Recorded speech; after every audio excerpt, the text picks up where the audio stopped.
Hello and welcome to Gamereactor Live. It's Friday, so it's news and GR Friday night's Destiny. Yeah, so Thursday, as we called it. Thursday.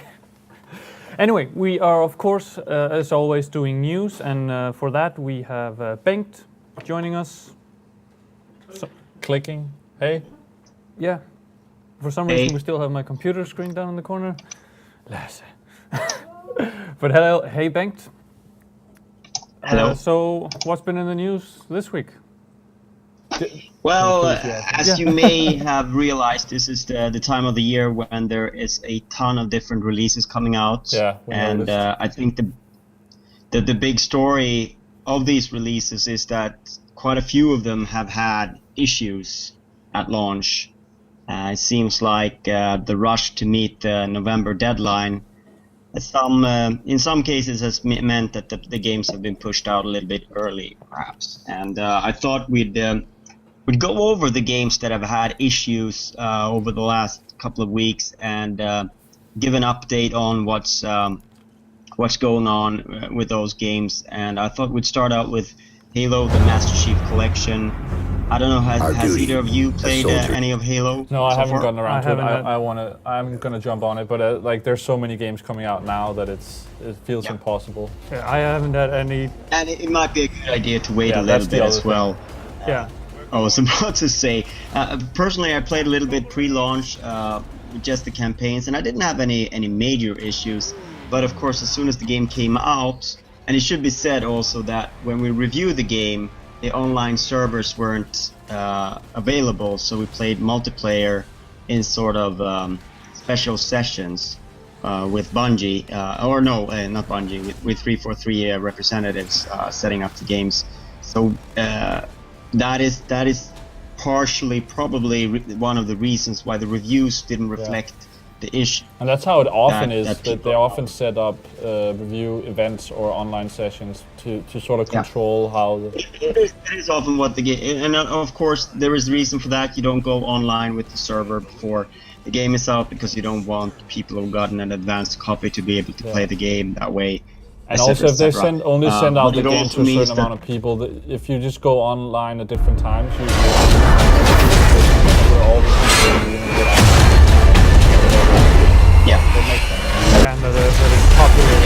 It does, but it also prevents us from testing the game properly ahead of launch. And it's like it is becoming a little bit of an issue because we don't know if we can. I know most of the time things will work out fine, but then you have the times when a game becomes almost unplayable. And I wouldn't say that the Master Chief Collection is unplayable, but people are certainly having a lot of problems with especially with the matchmaking. And there are also other issues. There was recently a patch that came out. I think it was released yesterday. That was meant to address all of these issues, but people are still complaining. We haven't been able to try it ourselves as thoroughly as we'd like to here, but apparently the matchmaking issues are not completely gone, and there are crashes still. And quite frankly, it just seems like 343 are struggling to really identify all of the issues that are in play here and address them. So we'll see if there's any development here, but I would assume that there's already work on a new patch on the way. So we might have to wait a little while longer until it's playable the way it ought to be playable. Yeah. I just want to say that we're trying to watch the chat, so if you have a comment to any of the news stories that we're talking about this week, please. Certainly, if you've had any specific issue with either of the games that we're bringing up now, please share them. And or if you haven't, if it's been running perfectly as well, it'll be fun to hear. That is maybe even more interesting if you haven't had a problem with it. Speaking of problems, there's a couple of comments in the chat about how the stream is running. We are currently troubleshooting with our CDN to get it to work. Bear with us. Or we're also running on YouTube now consecutively, so if you can't get on, you can check it out on our YouTube channel and watch it there. But and let us know like what isn't working if you have any comments on it, because then like we're trying to fix it. Yeah, we're trying to figure out exactly what's wrong and fixing it. So. And of course, we're never gonna sort of say anything about the irony of us running a stream that's not I think that's like and then talking perfect about timing. Yeah, I was biting my lip on that, but thanks for going there, Blink. We're going meta with this, right? Yeah. At least our stream is free. All right. Yeah, and the matchmaking is perfect. It is. So the next game that I thought we'd talk a little bit about is a game that I know you guys were playing earlier this week on the stream, World of Warcraft Warlords of Draenor. And that is certainly a game that was hit by a ton of issues early on. It was hit by a hack, a DDoS attack, alongside the huge load of people wanting to play around launch. And all of these issues actually meant that Blizzard offered 5 days of bonus time for all the WoW players who had an active account at launch. So you're getting your time back there with the game, but of course it sort of doesn't erase the fact that the launch experience was pretty awful. We're just looking back at the Skype thread with the editors that we had during those days. I think Ricardo went on like once an hour to say that to give us an update on how long the queue was for to get into World of Warcraft.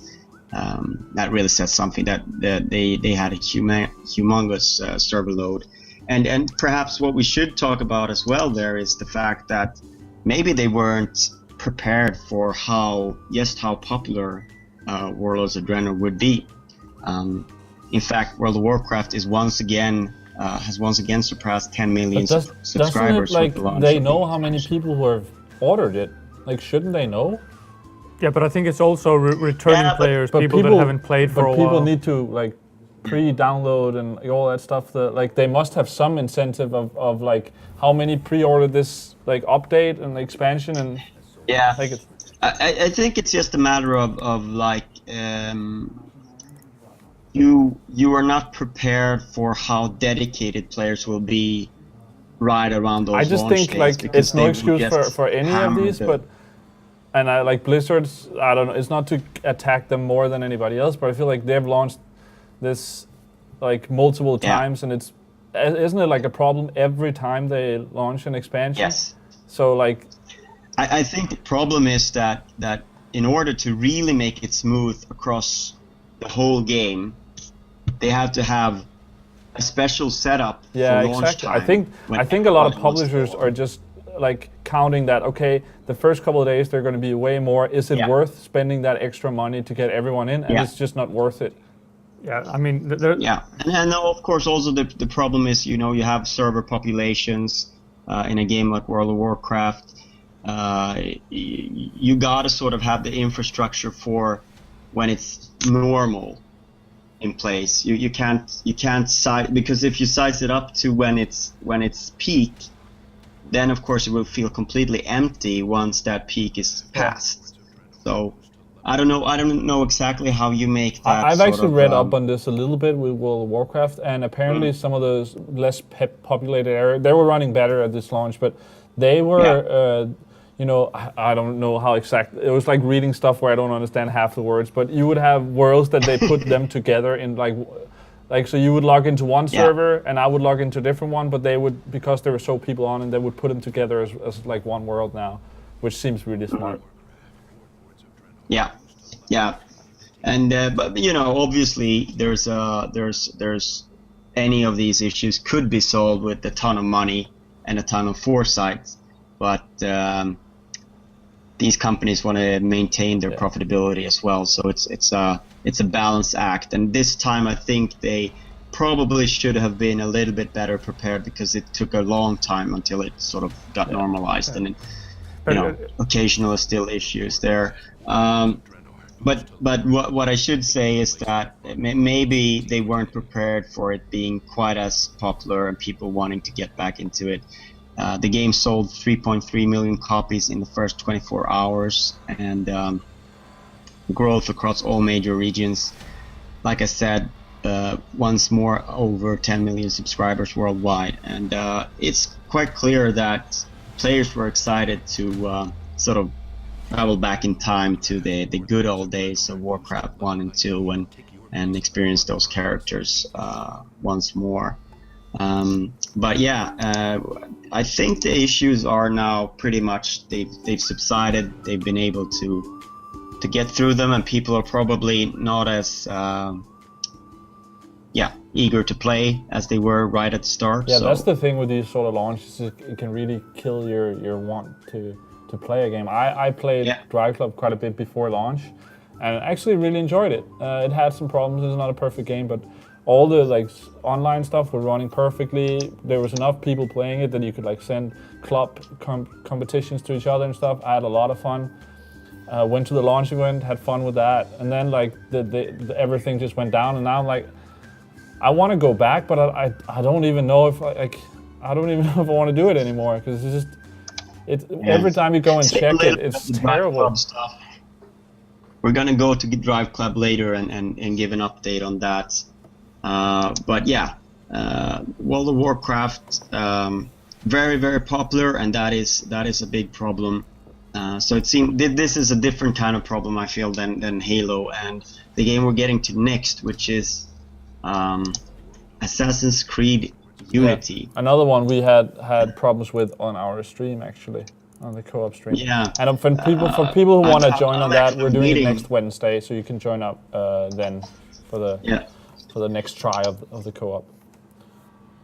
I'm actually still waiting to because I'm not reviewing or doing anything on that game to do with work, so I'm actually waiting for it to settle down. Maybe one or two more patches, and then I'll start my Assassin's Creed Unity experience. And that I mean, to me, this is kind of a problem here, because as you know, we review the games mainly prior to launch and at launch, you know, a game that is troubled at launch can actually be pretty good once they've gotten everything together, for sure. and fixed all these issues. And that is one of the reasons why any review score that you read online is you know, it's just for when the review is published. That is all you can sort of put a grade on. You can put a grade on your experience as it was.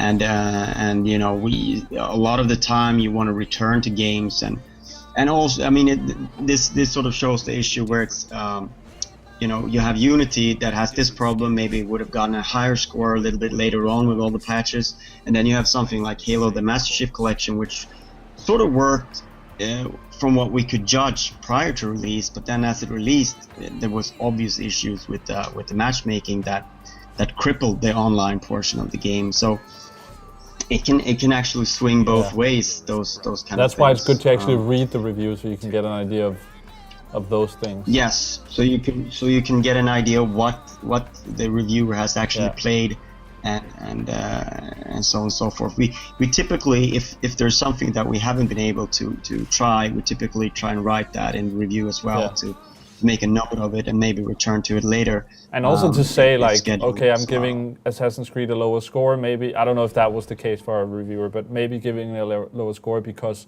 these things don't work, and say in the Halo review, hey, everything worked perfect online, so this is why it's getting this score. And then you can say, okay, now it's not working, so.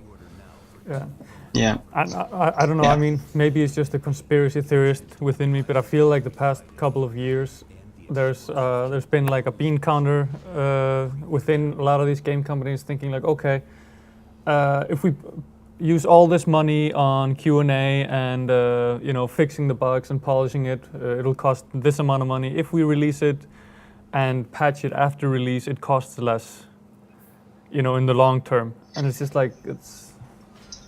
Yeah, I don't think it's that dark. I think maybe you're right. I think maybe some games QA really, you know, something like Assassin's Creed, which is an open world game, to get that thoroughly QA'd to the same extent that, you know, millions of consumers can do, in a matter of days is, Yeah. you know, that is And super it's also expensive. totally different. At the same QA. time, something like Halo, I don't think that's the same issue though. maybe No, I think there's also some pride in there can't for see- Microsoft that they would want Yeah. this to be like Halo has, to my knowledge, never had a problem at launch. It's always worked. And this is like and I flagship think game. that the main problem there is that Master Chief Collection is such a mishmash Yeah. of things, and the matchmaking is something that is new on top of that, and I think it's just a patchwork that they need to figure out where the issues are, and because they didn't do any beta, they didn't do any testing of the servers prior, you know, now that comes back to haunt them, and Yeah, and it was you know, running it fine really for you. puts a Like when you question played it mark with Mike on- before launch, it was running fine. I played it at Gamescom, worked fine. I mean, that was on LAN, of course, but so I think Yeah, well, I mean that's the thing. You know, there are issues, like there are bug issues that I've encountered playing Halo: The Master Chief Collection, but we weren't able to play any of the online multiplayer because the servers yeah, and it weren't sounds up. like that's So the prior main to launch, problem. there was- The people I've talked to, Yeah. other than like here in the office and stuff, they haven't been able to go into online matchmaking. Like that is just been loading forever. But Yeah. I think to what you So, said there, I think it's more a matter of that. I think you're sort of right, but like at least the devs, I don't think that far. I think the companies, the publishers, are maybe thinking, you get this amount of money, get the game out, and then they know, like trying to push your developers, the workers, as hard as possible, and then they know maybe won't completely make it. They hope so, and that's the way to also push, you know, the people who are working on the games. Because in my experience, I've never talked to a developer who didn't want the game they're making. No, and I know you're not saying that, but I think a lot of people who don't work in the industry forget that. They're like, oh, this company is so evil. Like all the people who are working on the games, they want to make the best game, and they generally, you know, they know that their game is not perfect when they put it out, and I think that bothers them. They want to make the best like, it's hard to work for 4 years on a game and, you know, not put your soul into it. But we're also seeing a big rise in open alphas, open betas. I think that's, a positive step, at least, because when it says alpha or beta on it, even if it's a paid alpha then you or know. beta, then you know. But when you buy a boxed game and you get it and it's not done, that's just unacceptable. You just gotta know, like today, like I get the thing with being there at launch, and I have that as well. So I buy some games even though I know it might not work. But just know, if you buy it at launch, there's a good chance in this day and age that there are bugs and things won't work. If you want to make sure it works, wait a couple of days. And that's also a way. If we start doing that, that's the way you change the way the publishers and developers think. Yeah, and Hashtag you know, stop I've pre-order. also got this, and you know, we're talking about it, but like for me, it's also like this. If I'm accepting of small bugs and things that may be annoying, but you know, game breaking things and things that sort of render, you know, something like online completely unplayable, or you know, that's just things that I don't think. I think that there has been a change in attitude when it comes to certification. I think that some of these games would not have passed through certification in the past. For sure. But they do Now it's like, if you patch this And- day one, just put it in the patch. Yeah. You promise you're gonna patch it day And one? I feel we like promise, we there's promise. a little bit of a fast lane for some of the bigger publishers with this. You know, there's no way that Microsoft or Sony would have stopped Unity from coming out. There's just no way. So it gets pushed out with the promise that a patch is going to fix the main issues.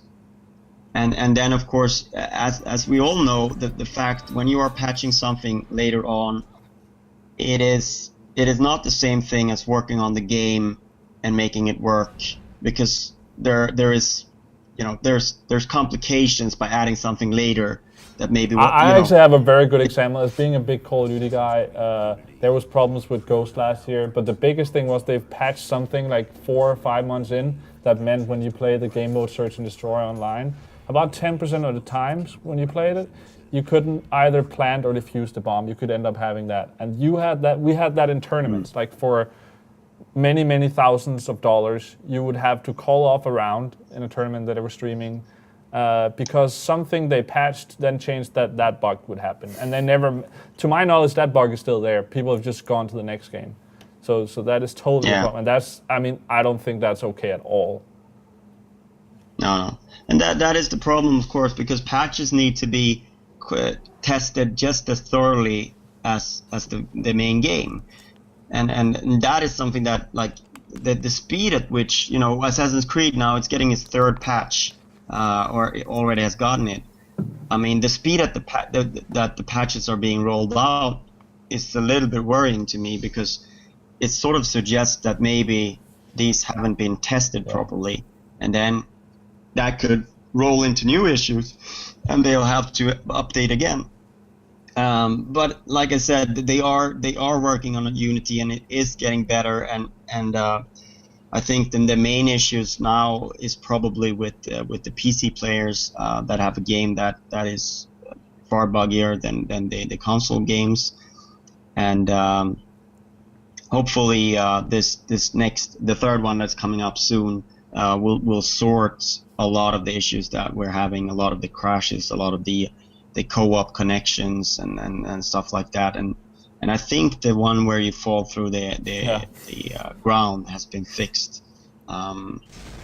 So hopefully very soon we'll have an Assassin's Creed Unity that is as good as the game design promised. Like while we're on this, I don't think it was in the news we're talking about, and patches and all that. Do we, like, in the whole Far Cry field of view Day 1 patch, is that on the list? Because I think that's a fun thing. No, but we could talk about that for sure. That is actually one of the funniest news stories of the week. Far Cry 4, by the way, not a game that has a tremendous amount of issues early on. I think a lot of people were afraid after Assassin's Creed, like, oh, do I dare buy this? And it was very nice to see. Yeah. Apparently there's some problems now with the online multiplayer, like the competitive stuff, but I think it's minor stuff. Yeah, and I think it's not as game killing as, say, for Halo. No, and like Far Cry is mainly a single player game, and it's like, it's not like you can't go into a match, as far as I understand. It's very minor stuff. But there's a few things going on there. But yeah. Do you want to explain it, Pinks? Yeah, but the funny thing, of course, was that some of the features for Far Cry 3 on PC, Far Cry 4 on PC, were added with the patch. Specifically, it's the one where you can change. Well, maybe Doris should explain how that works, as being a PC guy. So Far Cry 4 comes out on PC, and then I think it was day one. It was the field of view thing. And I think day one or a couple of days after. It was day one. Because if you bought the game, you would have that patch. Okay, so day one, there's a patch that puts in an FOV slider. FOV is basically your field of view. Yeah. So you can change it of how much of the world you can see. It's kind of like with a camera lens, or wide angle, or and zoomed in. And it's very important for a lot of people that play PC games. Well, it should be on console games but as well. But I won't go into that. That's in PC often. It's rarely there on console games. Yeah, it should. But okay, a lot of the time on PC games you can change it, because a lot of people get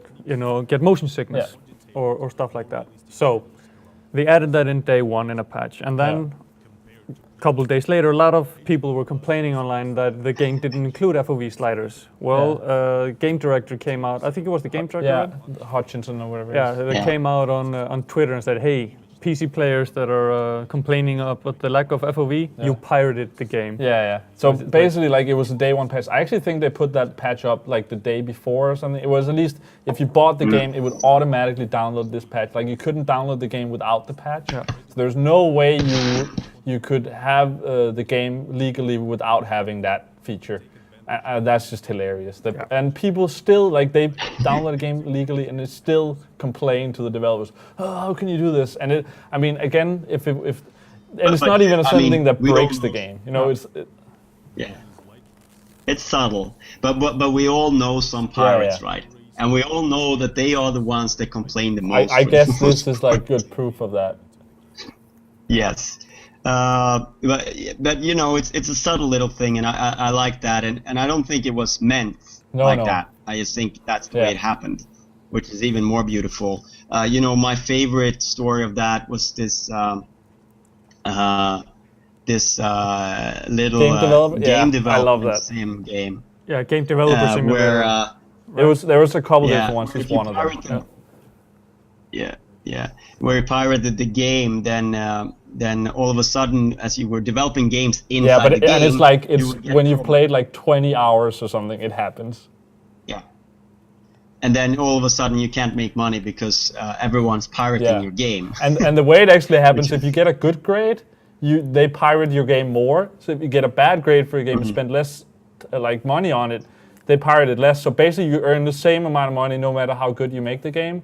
And one of the comments I saw on their forum was like, oh, how is it worth like developing a new engine when like people just pirate my game? And there were all these like comments about how they actually thought about game development now. It's like, exactly. Yeah, it's so beautiful. That is awesome. Yeah. But yeah, let's move on to... That is some poetic justice there, right there. I just want to stop. And is there any comments to any of this in the chat? Not really. People are talking about our gameplay of Grand Theft Auto yesterday. I have edited a short highlight. Yeah. Well, short is 17 minutes, but out of 2 hours. It's a shorter version. Yeah, shorter version. But I will put that up in a little bit. Yeah. Also, we should announce the winner of the sweater from the let's chat do that. yesterday. And the winner is Danish Potato. Yeah. We'll send him a message and he will get the sweater. Yeah. I'm being handed it very slowly right now. If he's in the chat now, maybe let us know. No, and then we can the PM sweater, not the jacket. Yeah. Yeah. There's so much swag for There GTA. we go. So That's actually really nice. I wouldn't like if Danish Potato could let us know that he doesn't want this, I'll happily take it. Just putting that out there. so yeah, we'll get that to him. Yeah. Congratulations. And thanks for joining the chat and participating. Yeah. To all of you, not just Danish Potato. And speaking of GTA 5, that is actually the next game that we're going the to talk about. segues today. Yes, it's like someone planned this ahead of time, which is not all true, but. So yeah, of course, it is kind of harsh to mention GTA 5 in connection with Unity and Halo Master Chief Collection, etc., because it's been way smoother than those. But there were some niggles, some problems. And in at the end, launch, I mean, if say. the game doesn't, I think this is still enough problems that people have been bothered by it. You know, it's not like, oh, this tree loads slowly or something. But this was way less than first True, time it's around. just, I think, Yes. I don't want to say that this is okay either. No. But I'm actually starting with a story that's about some people who had very unfortunate launch problems with GTA 5, because in Houston there were Shouldn't laugh at that. at a GameStop they had a midnight opening for people who pre-ordered GTA 5, and this is actually the proper story was that 3 armed and hooded and masked robbers first robbed the GameStop store, got the money, and then robbed the customers lining up outside. And actually, one of the customers was tased by one of the robbers, but he's apparently okay now. Of course, the key number here is that there were 3 robbers and they were masked, but it is kind of an ironic twist to the story. Very sad, of course, and you don't expect these kind of things to be happening with something as lovely as a game launch, but apparently these were some robbers that didn't feel love for gamers. But yeah, I wonder how long it took for everybody to kind of realize that this wasn't a promotional stunt. I think you realize that very quickly, actually, when people start tasing one of the dudes. That might have been the point I- when a guy got tased. but I think maybe maybe it was a little bit shocking, because people could have just run, I guess. But away but from generally the people line. don't I don't like. know what happened really. It's interesting that people in these situations, you often freeze. I remember there was a similar thing with one of the Batman films coming out. There was a shooting in the cinema that was very terrible as well, where I think people were dressed up and stuff, and it's like people are shocked when it happens, so it's hard to react. Yeah, it's a terrible thing, of course, and we shouldn't make fun about it. But it is kind of an ironic thing, and I couldn't stay away from that story. Nothing to do with the game though, and that is what we're going to talk about now. There were issues with transferring the GTA Online accounts. I don't know. Did you have any experience with this, Nick? No, and I know why I didn't have. So what I read up on this online is that if you play GTA Online and didn't play it in 2014, but only in 2013, then on the then it couldn't understand the save file or something. And I have played throughout the year, so I didn't have a problem transferring the save. So that's supposed to be the reason for the bug. And I can kind of see how they wouldn't discover that, because they would of course have saves that were older than that. I mean, maybe that's something you need to think about as a developer. I don't think I would have let's have an old save from back when the game launched. Like Y2K Lite. Yeah. So apparently that's the reason it happened. It is a little bit of a weird bug, and it can't really happen.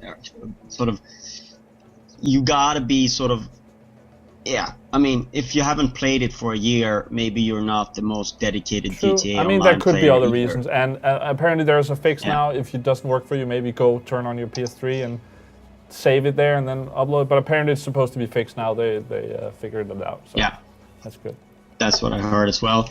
And there were also some issues with a patch that was pushed onto PS4. Yeah, I had that problem. It wouldn't download. I had a disk first that we used, and I set everything up. Yeah.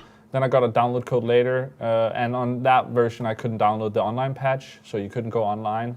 But it ended up. They fixed it the next day. Yeah, it was the next day.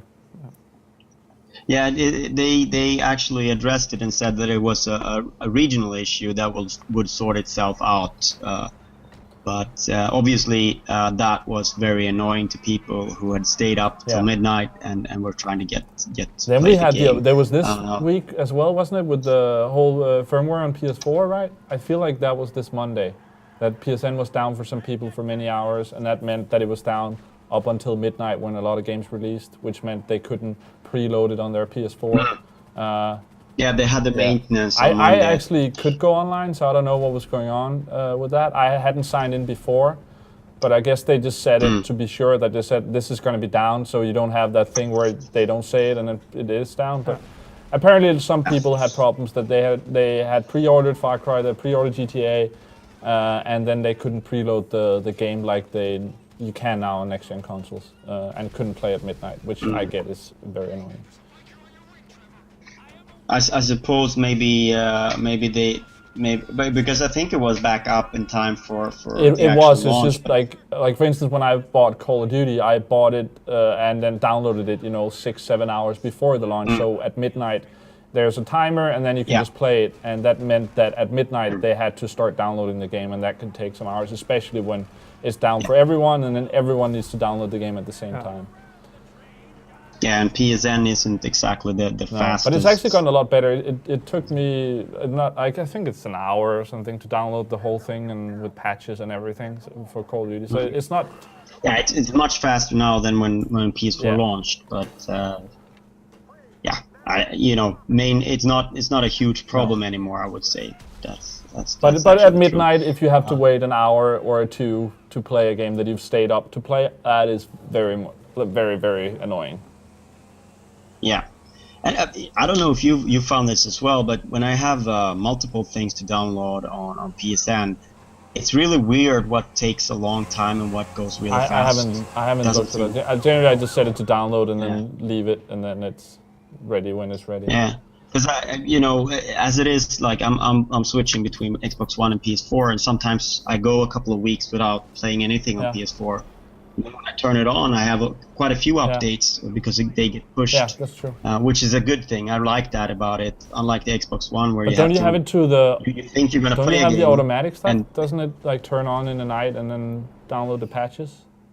I think I actually turn my console. Oh, okay, because I have that thing in the standby thing where then it just downloads it whenever. So I don't like to have things on that aren't on. Mine's on anyway all the time. So.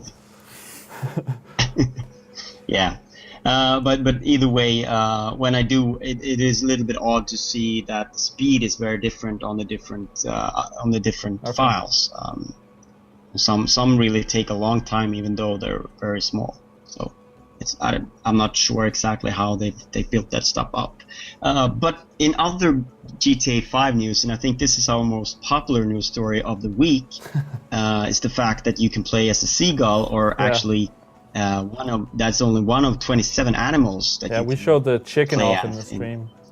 If anybody want to go back and catch that, and it's in the highlight that Dory has edited. Yeah, so that we're gonna publish later this evening. Yeah, have both of you tried this? Well, we did it on stream, so Dory saw it. I played it. Yeah. I think the seagull is way more fun. Is it as good as the first-person mode? Well, the chicken, you can't really do anything other than run around. But the seagull looks hilarious, so I'm definitely gonna find. Yeah, I saw a clip on that online where you can fly around and poop on people. And just being able to you get the animal and then you can fly from where you are and fly around. That's pretty awesome. Yeah. So I'm definitely gonna play around with that. Yeah.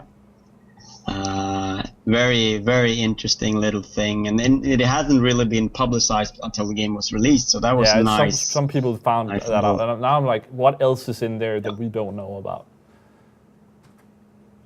Who knows? I'm sure we'll find out. That's the beauty of so many people playing the game right now, is that those kind of things get found out pretty quickly. I guess. I don't know. I'm not gonna spoil it, but there's a hidden thing in Far Cry that we got told by the publisher. Has that been the alternative ending? Has that been? Has people found that yet? I don't think we should talk about the ending. No, but it's not the ending, and I'm not gonna say what it is. But there's a different way of getting credits that you can do. That. Okay. I haven't actually done it yet myself. I want to finish the game, but we'll see when people find it then. Yeah. We actually just got sent in the chat here another news piece on GTA that I'd like to read up. There's apparently a bug on the PS4 version that lets you exploit the stock market to make millions. Tell me about that. Yeah, so the bug... That doesn't sound like a bug. That's just the stock market. So the bug in question... That's real life. Yeah, the bug in question is related to the in-game social network Life Invader. The trick is to buy as much Life Invader stock as possible before switching characters, saving, or reloading the game. Once you've completed the steps, whack out your in-game smartphone and log back into the stock market, where you'll then proceed to sell off all your Life Invader shares and receive a healthy profit, even if the shares say you'll lose money. So, as you saw, don't do that before the patch. As you might have seen in the stream, I spent all my money in guns in the stream, so I'm totally broke. I didn't have enough money to play deathmatch in the game. Yeah, guns and bullets. Yeah, the gift that keeps on giving. So I might need to do that. Yeah. And Dory killed me when I robbed the liquor store, so I lost all the money I stole. and I gained a healthy profit from it. Anyway, back to the news. Back to the real world. Yeah. So and the final, we already touched on this game. The final news story is or the game that we were going to talk about is Drive Club, and that's an ongoing saga. We still haven't seen the PS Plus edition. I will say, I have actually for the first time. I tried this weekend. I got online. I got my club to work. I invited some people here from work. That all seemed to work now for me. I don't know if I was lucky at that time, but I'm thinking in a week or two I'm probably gonna give it another go and see if it works, because I did have fun with that. But yeah, we're still a bit off. It sounds like the PlayStation Plus edition and all that, but at least that seemed to work for me now. I guess the only problem with it is that sort of the enthusiasm. Exactly. I was very excited about the game actually because I had fun playing it, and I think if I hadn't had to check up on this because of work, I wouldn't have played the game again for a long time at least. Because now there's other games, there's so many games coming out that it's not on my plate right now. Yeah, the good news though is that as compensation, all players will get 2 premium DLC packs that were planned for release and later this month. And if you had the season pass, they would cover part of the DLC that was coming out. They had a 12-month plan. The next 2 that weren't part of the season pass, the 2 after that, you will get instead. Okay. So you will get something free as well. Yeah. So everybody wins in that sense, we'll see. and hopefully people will still be interested to play it. It is what it is, but hopefully it will. Yeah, it's sort another itself game that out. could be. We've been talking a lot about problems. I just want to say this is another example of a game. If you don't play it now, but like buy it or get it for free in 6 months, it might be a great game. Like, if all the DLC is good and the servers are working and all that, it might be super fun. Yeah, So. it's just a problem. Yeah, the only problem then is will the player base be there? But I could just see when the Plus edition comes out and it's free that people will jump on it. But yeah. Hopefully that. Yeah, there's some noise in the background for you, Bang. Is there some housekeeping going on behind you, Bang? Yes, there's some housekeeping going on behind me, but it should be over now, and it should be quiet. Just offer to do it yourself. I'm getting in trouble here, so yeah. Next news story is Game of Thrones. We're finally getting some proper details. Are we running the trailer for this? It's running now. Yes. As you can see in the trailer, we've got quite a few recognizable faces in there.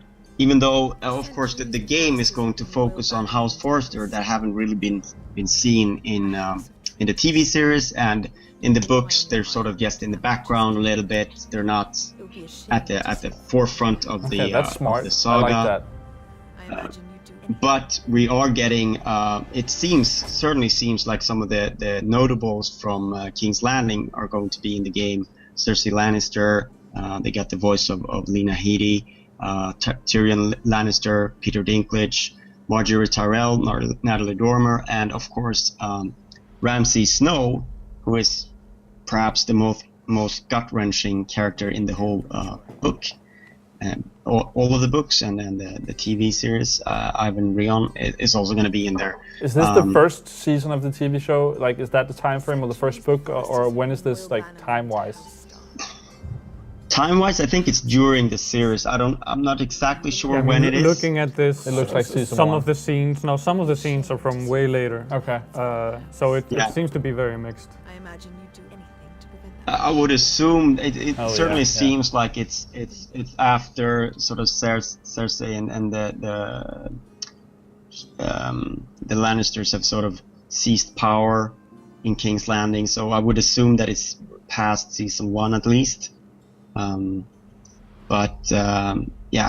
may actually also be skipping in time a little bit. I think that's interesting and actually makes me more interested in playing it, because just playing through, the first season and all that happens in the books or whatever, it's not that interesting. But like, they can't do that with a Telltale game. But if it's different people you follow that you don't really see, and it's like different time and stuff, that sounds interesting. It is 5. I think you're following 5 people from House Forrester or something like that. There's more details out. I don't think a date is out for the first episode, Iron from Ice, but likely it will hit in December, because we're getting Tales from the Borderlands on November 24th. Yeah, and I think they actually, I might be wrong, but I think they actually said 2014. For Game of Thrones, so that should mean it's out in December. Yeah, they have said 2014, so December is looking likely, even though sometimes they just stealth launch stuff the next week. So, but I think because they have Tales from the Borderlands next week, I think we're probably gonna see it 1 or 2 weeks later than that, but very soon. Either way, and we're very excited as well. I think this is something that I definitely look forward to playing. Did you play? I can read a couple of a little bit of details about the game here from the official Telltale Games blog. So the series will tell the story of House Forrester, which is caught up in the events of the War of the Five Kings. So it's happening during the War of the Five Kings, which is season 2 up until 4. You'll be meeting several characters that you know and love or hate. including Tyrion Lannister, performed by Peter Dinklage, Cersei Lannister, performed by Lena Headey, Marjorie Tyrell, performed by Natalie Dormer, and Ramsay Snow, performed by Owen Rayon, as you mentioned earlier. I imagine you do. It goes into a little bit of details about what House Forrester is. It's a noble house from the Wolfswood in the north of Westeros, bannerman to House Glover. They have always offered unswerving loyalty to the ruling great house of the north, the Starks. But over 1,500 years ago, let me see. Yeah, so the game will be played from 5 different points of view. Each is a member of House Forrester, either a direct family member or a person in service to the house. Scattered across Westeros and Essos, each will play their part in seeking to save House Forrester from destruction. Okay. So yeah. Bing, did you? Yeah, it certainly sounds like they're at odds with the Lannisters, and There was a the lot of talk Lannisters. about like season 1 of Walking Dead. Have you played? Like, did you play season 2 or what was the other? I've just started on season 2 actually. Getting into that now. Hopefully, I'll have some more time to play that over Christmas. But yeah, I'm happy about it. But I think maybe the first season was a little bit stronger. But you're gonna play this and Tales of terms of Borderlands the as story. well. I'm actually very excited about that because at E3 I saw pretty much half of the first episode and it looks pretty awesome. Do you think you need to, like, I don't know, I never really played a lot of Borderlands. Do you think it'll be for me anyway? The thing is, like, it is yes and no. I think you're gonna have a lot of payoff if you have played the first 2 games, but at the same time, it's a separate story. It's like a side story in there. So I really don't think you need to have played them, but you will get payoffs by doing that. But this is, in many ways, this is more like a more interesting narrative than you'd find in any of the Borderlands games that are more like, you know, adventures that with some funny elements into them as well. Yeah. So I'm thinking maybe we should. I was impressed, and I haven't played both games all the way through. Okay. So I'm thinking maybe we should move on to. We maybe have a a quick couple of update from newspapers. the chat. No, not really. Okay. They're Okay. talking a little bit about Game of Thrones and correcting us. It's 6 episodes, not 5. No, but we said 5 characters. Ah, yeah. 5 characters, 6 episodes. Ha! Yeah. yeah, it is actually interesting that it is 6 Yeah. episodes and not 5, because we're so used to the 5 episode formats. But that is interesting, and I guess there's a story reason for that. Yeah. That we've yet to find out, but yeah. So my next story is actually that we are celebrating, I think it's tomorrow, 1 year of Xbox One, and Yeah, in some That sounds places. right. Yeah. yeah, we Last week was PS4 in the America's US. already had its 1 year celebration of PlayStation 4, but we're coming up on it next Saturday. I Yeah. think it is the 29th that PlayStation 4 celebrates 1 year in Europe. So Microsoft released some stats. There has been 11 billion in gamer score collected on the Xbox One, and more than 2 billion hours played. And they are also giving out some gifts to everyone who bought a console in the 13 launch territories up until November 11th. And they will receive a special gamer picture, a new Xbox One background, a 1 year background image to use on Twitter, desktops, etc. A free rental Can you of please Halo advertise 4 this? Forward Unto Dawn.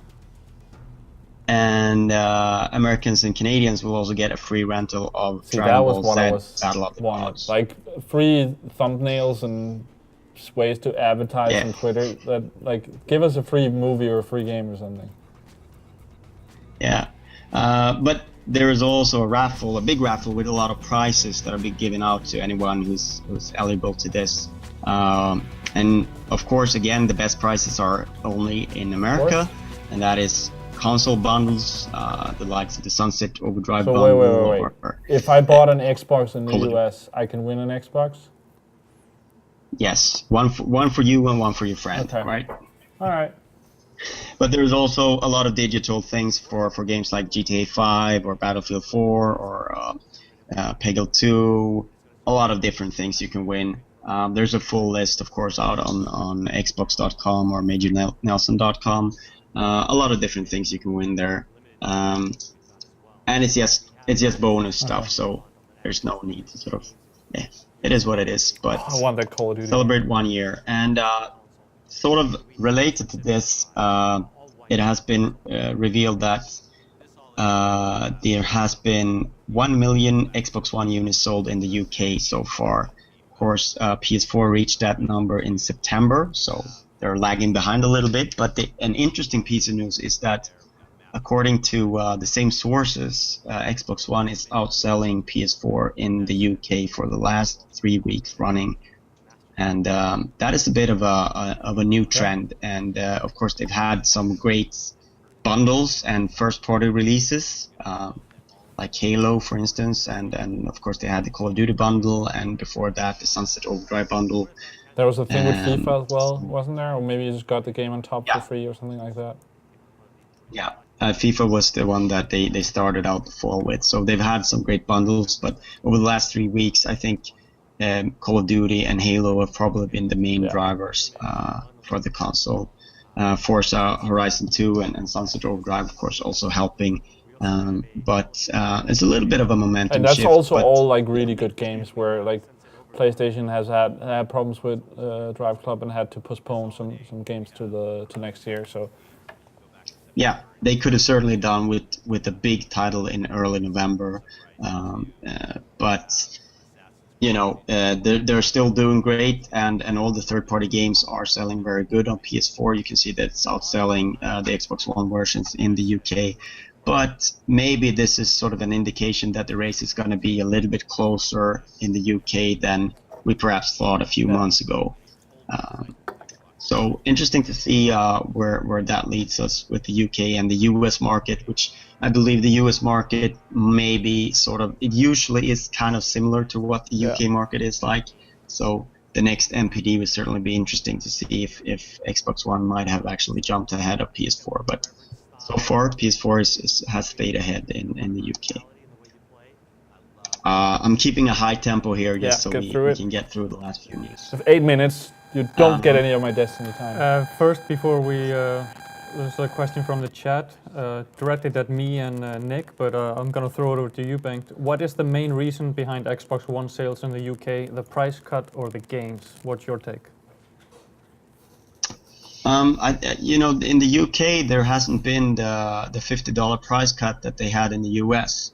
But instead, there has been good bundle deals. So, for instance, now in the UK, you can get, I think Amazon has the Xbox One on sale with Forza 5 and one more game, and then GTA 5. I think it's maybe FIFA, actually. You get FIFA and GTA 5 and Forza 5 for £329, and that is a really good deal. They also they've done things like that where they couldn't lower the price in Europe, but then instead they added in an extra game. So even if you bought, like, say, the Call of Duty bundle, then you would get FIFA for free on top instead of like they were cutting it. Yeah, exactly. They haven't lowered the price dramatically in Europe. Of course, in the US, they have lowered it by $50, which I think is it's a smart move by Microsoft to lower the price, because Sony, the way Sony are overall in shape right now, they're not really in a position to lower the price. So it's a good, they hit them where it hurts. Microsoft has money in the bank that Sony doesn't, so that makes sense. Yes, they can sort of buy a user base. Sony cannot buy a user base in that sense. So yes, I think price has a little bit to do with it, but it's also a good deal. And also you should realize that in the UK, the Xbox 360 was quite dominant compared to the PS3 last generation. So with people buying a new console, there is a tendency to sway over to the Xbox side, because that is what you had the last generation. If it's two very evenly matched alternatives. And also, like, then your friends probably was on that as well, and will probably also be on the same thing. And you'll see things that cross over. You know, like, I just got like the Unfinished Swan for free because I bought it on PS3. It's like you're incentivized to continue that way. Yeah, stay on the platform. Absolutely, and I think it's also that the first year you're gonna have the most informed, the most core users buying a new console, and they are perhaps more keen to sort of follow the trend that all the goodwill that Sony had, all the good positive stuff. They are the ones who hear all of this, whereas people who get it now, maybe they're a little bit less informed about these things, and maybe they're just going to take, I had an Xbox last generation, it was great, I'll buy the new one, I'm getting all these games for free. It's a little bit of a different consumer that's buying it now, so maybe that changes things up a little bit as well. Plus, we got to say that Microsoft have been doing a lot to sort of try and combat the image that they got early on this generation, and certainly playing on Xbox One, it's a good experience. So we shouldn't be down on them like that. But it's interesting to see how these trends sort of change. I'm gonna have to cut this and move on to the next news piece. We got 5 minutes to get through. Speed round. Yes. Yeah, speed round. This is a quick one. So Jagex have announced a game called Block and Load, and it is basically a shooter that also has an element of construction in it. And this is interesting because they don't mention it anywhere in the press release, but it sort of sounds like a game that is already out, called Ace of Spades. I don't know if you play that, Dory. Dory was... Sorry, it was technical issues. Did you ever play Ace of Spades? Yeah. Yes. A very, very tiny bit. Didn't like that. Then there's also Blockstorm that I played with Mike. I like that better, but yeah, there's a lot of these kind of block games with added shooter mechanics now. But this one looks, from the videos, looks more refined than the indie ones that we've seen so far. But the thing is that Jagex actually took over Ace of Spades. Okay. It was a free game first, and they took it over. People were complaining that they ruined the game, and they sort of abandoned it. And now this is sort of like the third iteration of the game, maybe completely redesigned, but it sort of shares some of those ideas there. But certainly looks more structured, and maybe they just felt like we have to do this from scratch. I mean, we like the concept. Yeah, I can see the gameplay and the environments being similar, but the character models, of course, are completely different, and they actually have like defined characters and stuff now. Yeah, they have heroes that have different abilities and personalities and stuff. So interested to see where that comes out. There's going to be a beta this winter, and the game is then going to be released on Steam next year. So moving on, because we have to keep the pace up.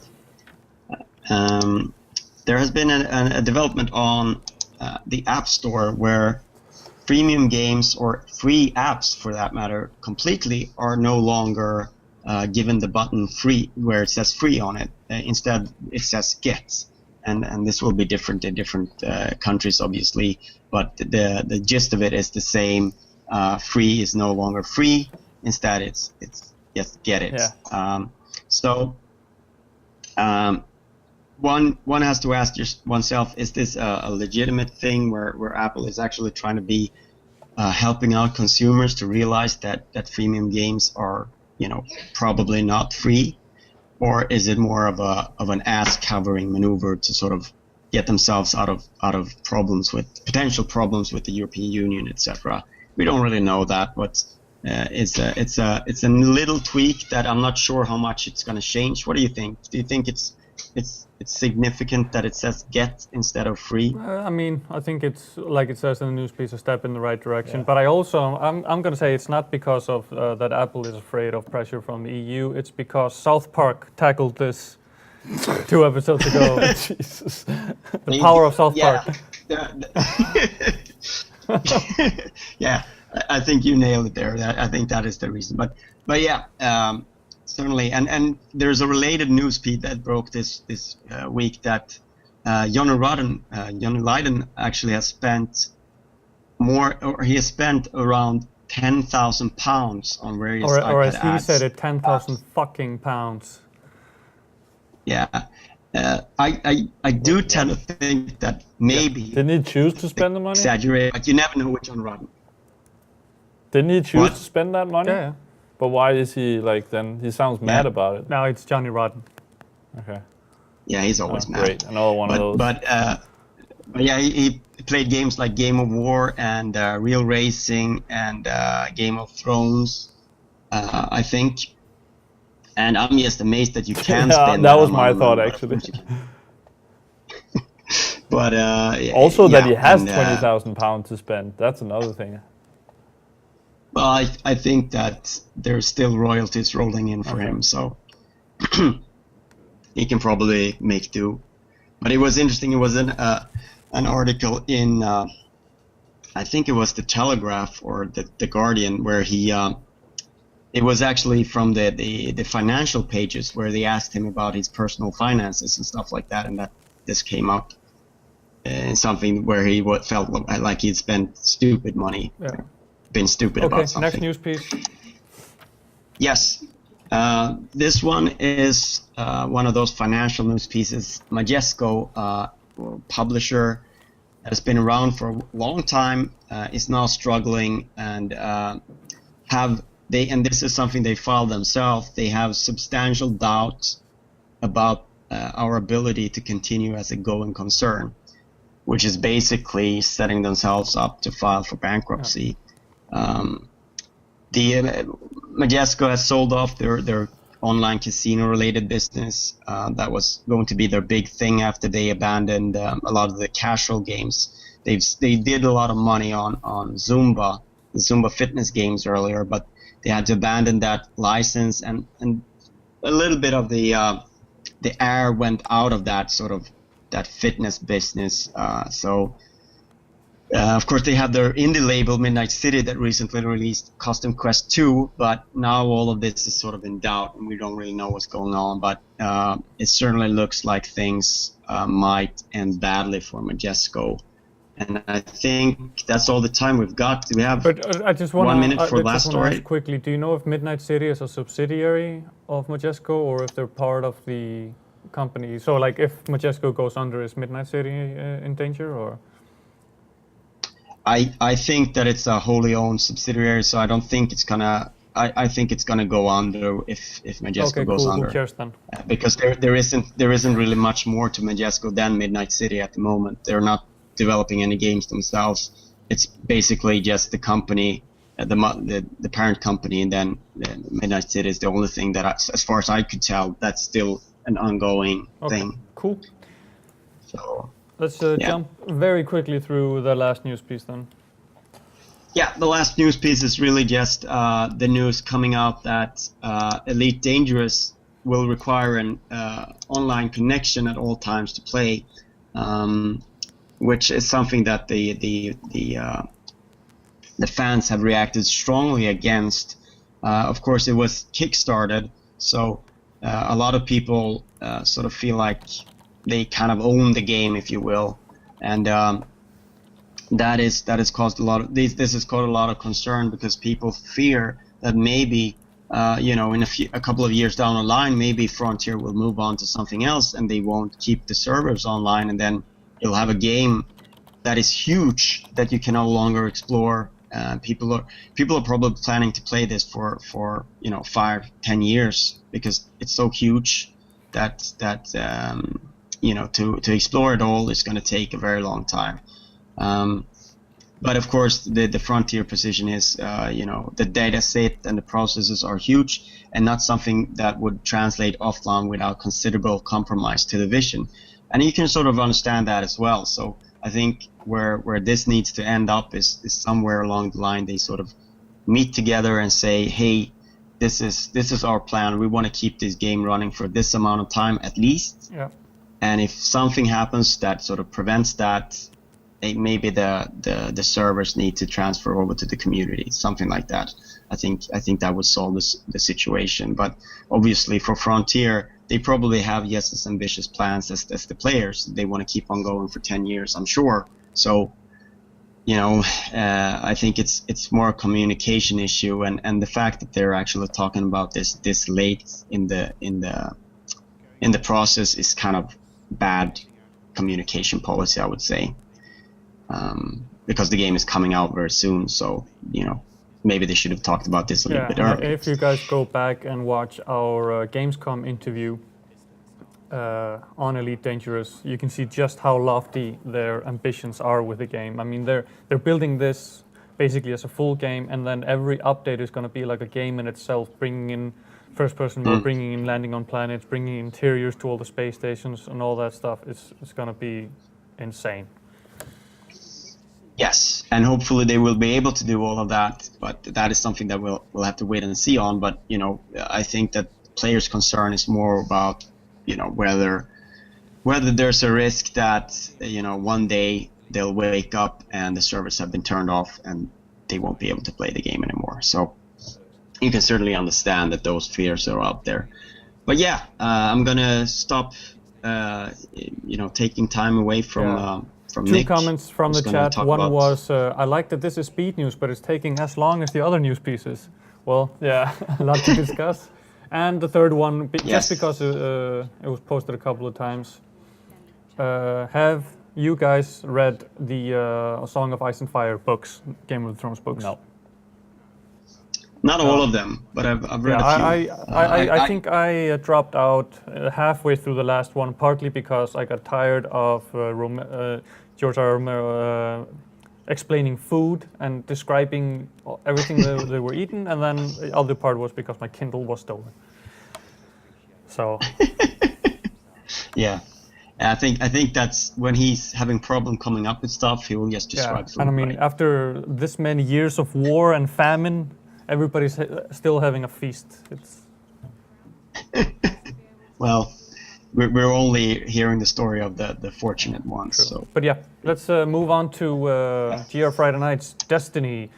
Before we do that, we're going to cut over to graphic for a short while because we're splitting up the recorded clips. Yeah. So goodbye to Bengt. Thanks for joining. And Goodbye. see you all back in 30 seconds or less. Short break.